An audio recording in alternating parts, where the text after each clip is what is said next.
Hello students, how are you? I hope all of you are fine. So well students, today we are here to discuss the question answers of our chapter number 8 from our book Honeycomb, that is for class 7. And the name of our chapter is Fire, Friend and Foe. As you know that we have already discussed the chapter in detail, and so today we will discuss the question answers of the same. जिसमें हमें ये जो chapter के बारे में ये बताया गया था कि फायर जो है कैसे एक फ्रेंड है और कैसे एक एनिमी है. So let's see with the first comprehension check we will start. The first question is there, mark the correct answer in each of the following.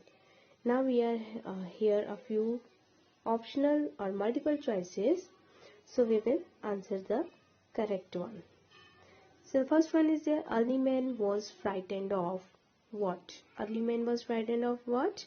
Lightning and volcanoes, the damage caused by them, or the fire? So the answer here is the fire. Early man was frightened of the fire. And what is fire? Now according to the chapter, what is fire? If it is an energy, if it is heat and light, or if it is the result of chemical reactions. Yes, so yes, according to the chapter as we have read in it, so the answer is fire is the result of chemical reaction. Now the question number 2 is there. From the boxes given below, choose the one with the correct order of the following sentences. Now we have to check which one is the correct order of these sentences. First is here, that is fire, a chemical reaction takes place, energy in the form of heat and light is released, and oxygen combines with carbon and hydrogen.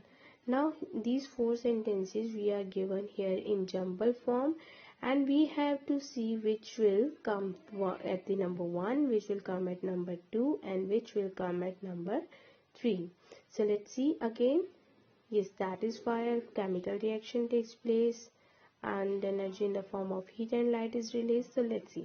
So first one, according to me, it will come here, oxygen combines with carbon and hydrogen, then a chemical reaction takes place, then energy in the form of heat and light is released, and then that is fire. So that means our option number 4 is correct, in which we will write down firstly the sentence number 4, then sentence number 2, then 3, and then 1.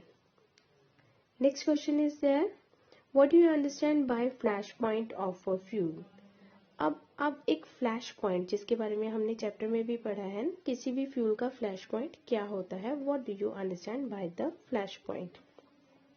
So every fuel catches fire at a particular temperature. This temperature is called flash point of a fuel.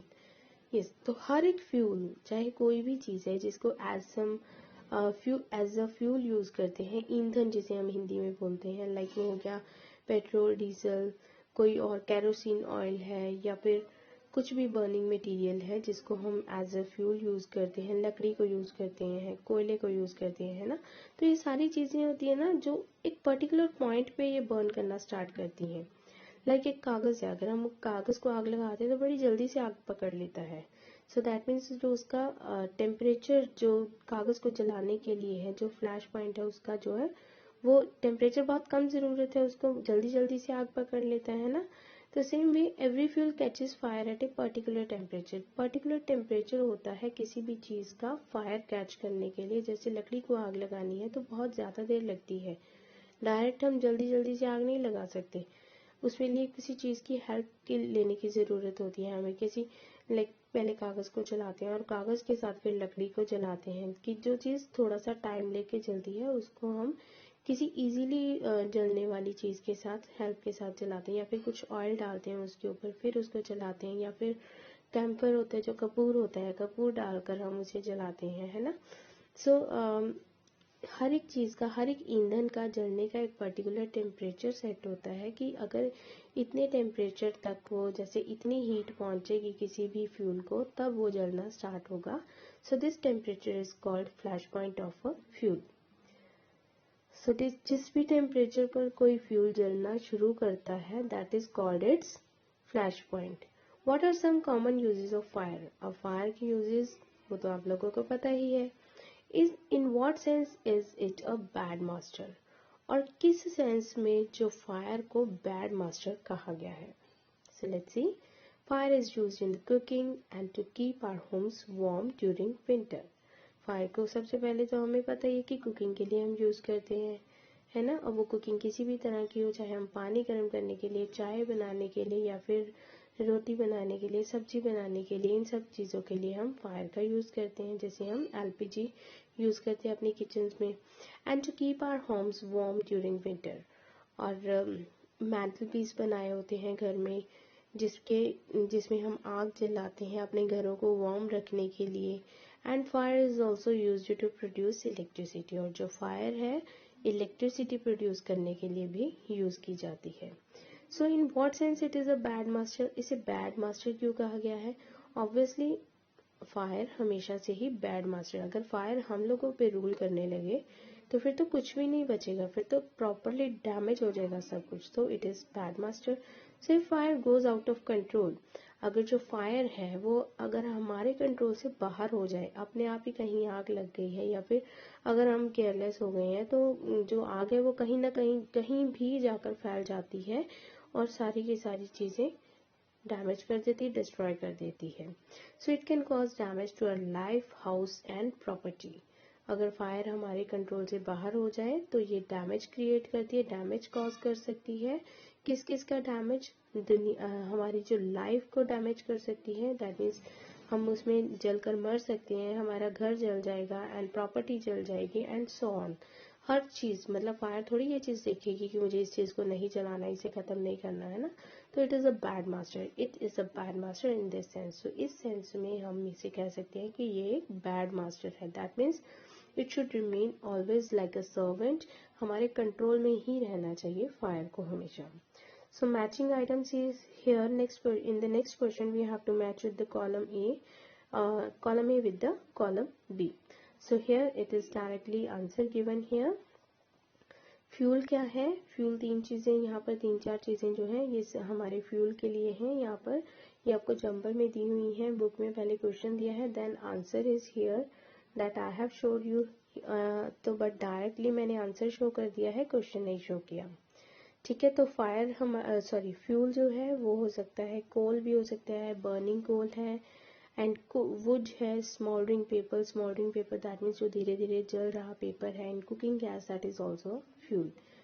Next oxygen क्या है? किस में होती है oxygen? Air में। And then heat, what is heat? Heat होता है जब हम मैचस्टिक को लाइट करते हैं, दैट मीन्स एक माचिस की तीली जलाते हैं। एंड बर्निंग, जब बर्निंग कोल जो है, जो जलता हुआ कोयला है, that also creates heat.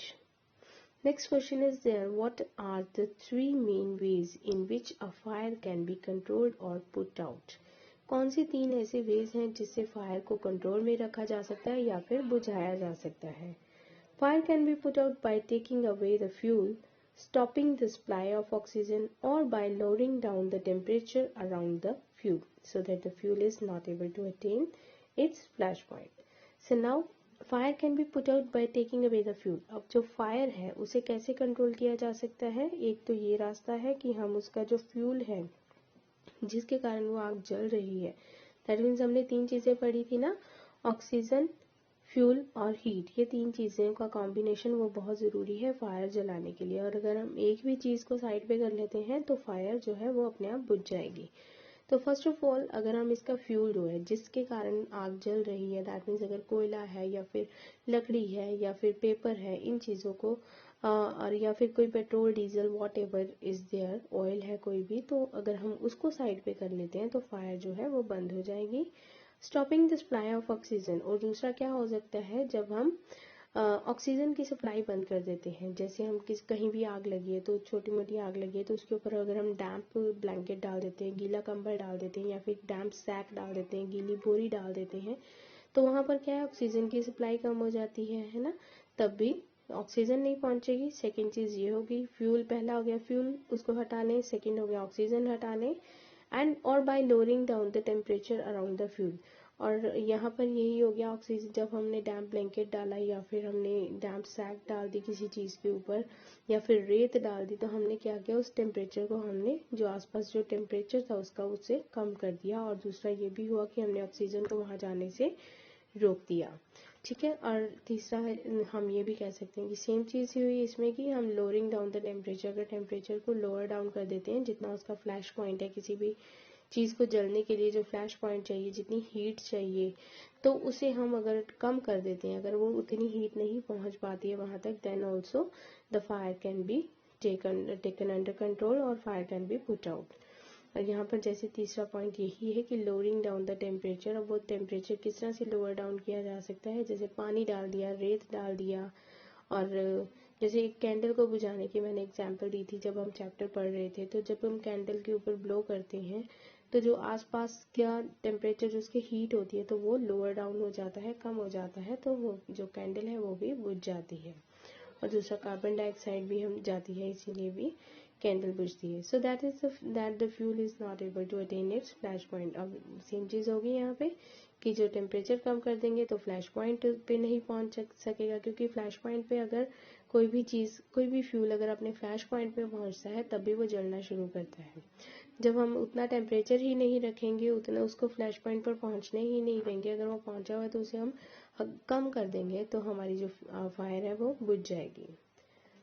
Next is there here also matching is there to burn a paper or a piece of wood। हमें क्या चाहिए, हम कैसे हम जला सकते हैं एक पेपर को बर्न करने के लिए या फिर एक पीस ऑफ वुड को बर्न करने के लिए।